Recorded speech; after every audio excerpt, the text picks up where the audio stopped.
One more option for you, which is a very simple option, but very, very effective. You're moving the feet the same way as you moved before, but this time you're using the hand to hammer the groin.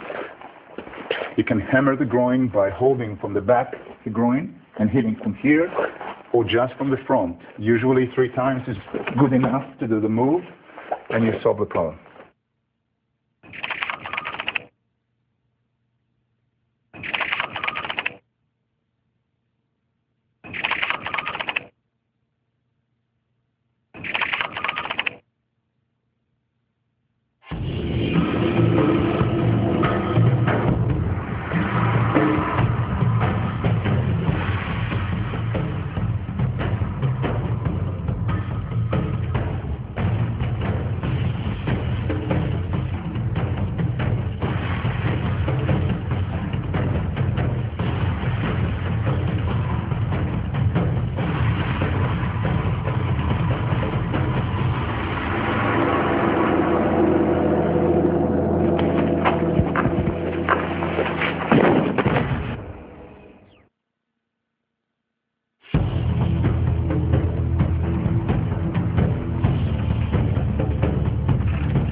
We're going to get into the explanation of the soft forward rolls now. These are completely different than any of the hard falls that we've done before, and that also means that the context that we're going to be using them is completely different as well.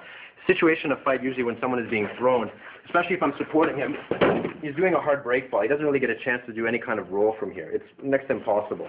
The situation where we're going to be rolling is more issue of a projectile throw. Maybe I'm throwing him over my head, or he's falling and he's losing balance forwards, this kind of thing. I've also used it myself when I've fallen backwards and then I had to turn instead of falling on my back and then roll this way. But the context that we're using is completely different. At any rate, let's get into the stancing when we start, how to roll soft, nice and round, in addition to how to stand up properly in a good balance. The main issue with any kind of forward roll, soft forward roll, is to be as round as possible and as soft as possible, almost cat-like. That being said, the first steps you're going to make from now in terms of setting your actual roll up are going to be so important for determining everything else. So what I'm going to do with Joel now, just to determine if he's right or left hand dominant, is just a little test to see now if he's going to be stronger on his right side or his left side. In this case, he's going to be stronger on the right side. We know it's the right side because his right foot is coming forward. So this is how we determine the right roll for this versus the left roll. Right foot is right roll. So what I'm doing now is going back to where his foot was, go back to where your foot was. This is about a comfortable stance. I'm going to get him to widen up his stance just a little bit. In terms of bring this leg back a little bit. Back to me. Good. He's going to make a triangle now. It's going to be 3 points. The opposite hand from the foot that's on the front is going to go down on the floor now, right underneath the shoulder. So this hand is going to go down. That's right. Fingers pointing forward. So the fingers are going to point the same way as the toes. At the same time, it's very important that the heel of the back leg is going to be off the ground, lifting up, pointing towards the ceiling. This way. You can even bring this leg back a little bit to widen up your base. You'll notice that his feet are not on the same line now, right? And his base is wide, so he has balance here. Almost like he's a football player, he's going to tackle someone, he's going to a point where he's going to lunge forward. Okay, so we check his balance, make sure he's stable from here. Yeah, it's a good way if you have a partner you can test yourself. You'll notice if the foot comes in, bring your foot closer to the other foot. You'll see you'll lose balance very easily if you're off. It's important to keep this heel up because if the heel is down, the tendency is for this foot to twist, and if this twists, and he's going to fall on his side, which we don't want. Okay, so this is here, toes and fingers are pointing forward. At the same time, this leg is not too far back. You've got a good, almost 90-degree bend in the knee. You can be a little bit higher, but I don't want this leg to be too long, otherwise too much weight is going to be here. It's going to be hard to project forwards. Okay, very important while we're being round and soft that the head never touches the ground. This is so important. Obviously, you never ever want your head to be hitting the ground when you're rolling. So from here, he's tucking his head in, almost like he's going to be looking at his toe, and his arm is going to be protecting his head just in case. So it's almost like a curve from here. That's right, this way. This is the stance. Go back. It's important when you're learning just to practice setting that up, just to get into the habit, because in a real situation, you don't really have a chance to step properly and all this kind of stuff. It has to be done naturally. Set it up again. Test yourself. The right side. He's checking all the points from here. Good. Tuck the head down. What also happens when he tucks his head down is it makes his back more round. All right, we want to be like a sphere. Okay. I don't want to roll directly on the spine. The angle is going to be more from here. It's diagonal across the body from here. So from here, Joe, what I want you to do is just roll forward. Yeah. And I don't care how you end up. I just want to see the roll. Go. Nice and soft. Good. Let's clean up the ending now. As I mentioned, you're going to be always weakest during your transition. So what does that mean? Usually in a situation, if you're falling this way, means the person that made you fall is over here. So when you get back up from your fall, you got to make sure you're facing this way, and you're also going to make sure you're in a good stance and be ready for whatever is happening. If you're going to be standing up and you're standing perfectly straight, you're completely vulnerable, you might as well stay on the ground because you're finished. So from here, go down, and this time, when you roll, start getting into the habit now of standing up and facing me. Go. Now what I like is the positioning of his legs in the transition when he was getting up with one knee down. Come back. And let's see what I'm talking about. Come over here for a second. A good way to practice is just to be aware of this stage. Okay, so I have one knee down, one knee up, and I'm already starting to get into good position, as opposed now to coming up feet together and whatnot. So what's going to end up happening is when I'm coming up now, I'm standing up facing over here. You'll notice that when I rolled, I didn't use my hands to get up. I'm going to have to use my hands to protect myself. So this would be wrong. This is wrong because your head is completely exposed. In the beginning, if you need the momentum, it's okay to use the hands a little bit, but you want to eventually get out of the habit of using your hands at all. Eventually, you're going to use your hands for momentum just to get up on their own. In other words, when I'm rolling from here, your hands are helping you get up from here. The stance at the end is what we call in survival the T stance. So if you look at my feet now, my base is wide. The forward leg has the toes pointing towards the attacker. So if Joel would be over here, I'm going to be facing him over here. And the back leg is going to be open here, toes pointing 90 degrees to the side.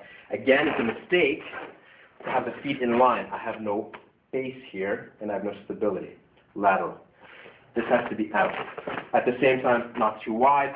I need to be comfortable so that I can move. Knees are bent, but only so much that I need to move.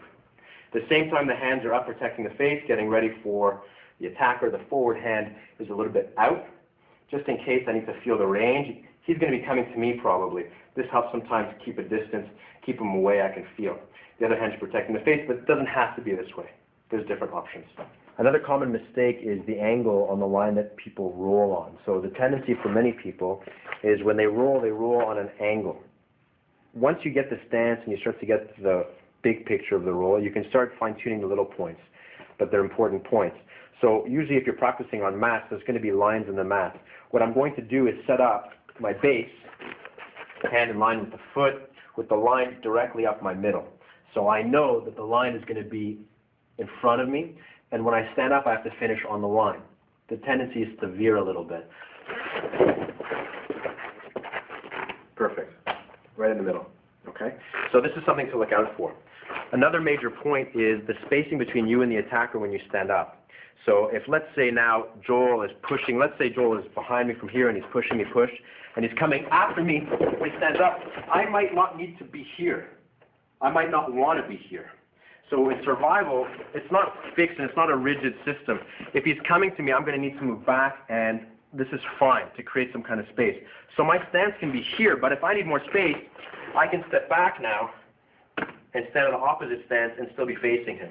So this is one option. The second option, if I need, it's fine if he's coming to me from here, is I'm just shuffling, creating a space, creating a distance. If you need the space, it's there, it's fine.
combat survival, as you know by now, we're dealing with all kind of escape from different holds, as much of the other guns, knives, and reality-based. We're going to cover in all the next DVDs escape from front choke, side choke, back choke, grabbing this way, Nelson, headlock from the side, headlock from the front, bear hug, underarm, bear hug, overarm, from the back, bear hug, under, over, trying to trap my leg, all kind of situations. We're going to deal with each and one of them seriously and effectively. Now we're dealing with the front bear hug underarm. When he starts grabbing it this way, which is kind of a stupid hold, but it might happen, you remember you have free hands to do whatever you want and you have legs to work with. So I'll show you a few options that you have here. One, you actually pull his head back by grabbing the hair, and if he doesn't have hair, just under the nose, you push back. As you do that, you expose his neck. You grab the Adam apple from both sides, sink your fingers in, and when you put it in, you can actually pull it out. From here, out to you. 2 fingers, and out. Let's see it one more time.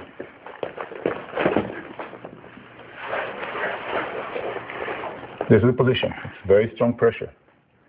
And out.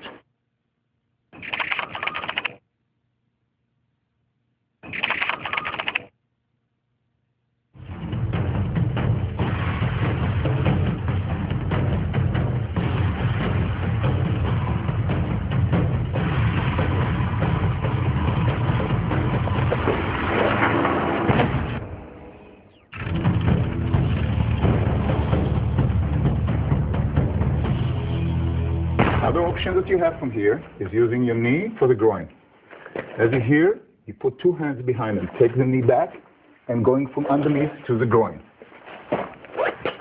Remember, the attack to the groin has to come as the knees that come under up.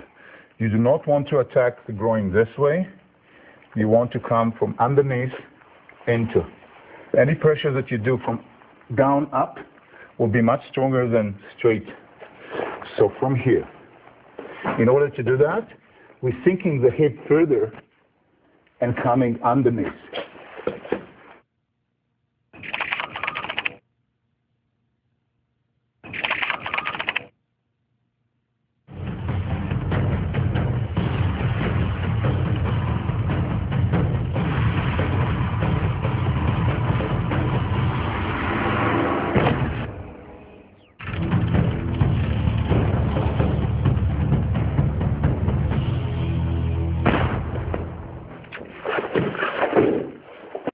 Another option